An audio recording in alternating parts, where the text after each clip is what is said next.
সব কিছু গুছিয়ে গেছি, রান্না করতে চলে এসেছি। রসুনটা এখানে বসে বসে ছাড়িয়ে রেখেছিলাম, বাটির মধ্যে ঢেলে নিলাম।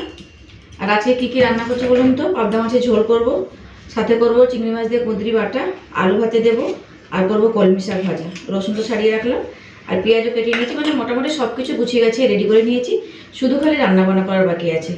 তার আগে বলুন আপনারা কেমন আছেন? প্রচণ্ড গরম, গরমে তো কদিন আমি রান্নাবান্না করতেই পারলাম না, শরীর এত খারাপ লাগছিল। আর দোতলায় তো প্রচণ্ড গরম লাগে, জানেন তো। যাই হোক, আজকে চলে এসেছি রান্নাবান্না করার জন্য অনেকদিন পর।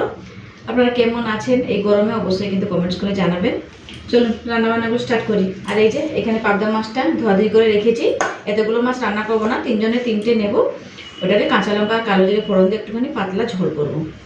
আলু কেটে রেখেছি, ভাতের মধ্যে আলু সিদ্ধ দেবো। কুঁদরি আর চিংড়ি মাছ বাটা করবো। কুঁদরিটাও কেটে ধুয়ে নিয়েছি, চিংড়ি মাছ তো ছাড়িয়ে রেখেছি। এই যে কলমি শাকটা এখন ধুয়ে নিই, শুধু খালি বেছে গুছিয়ে রেখেছি, শুধু ধুয়ে নেবো, তারপরে কেটে নেবো। চলুন রান্নাবান্না করে স্টার্ট করি।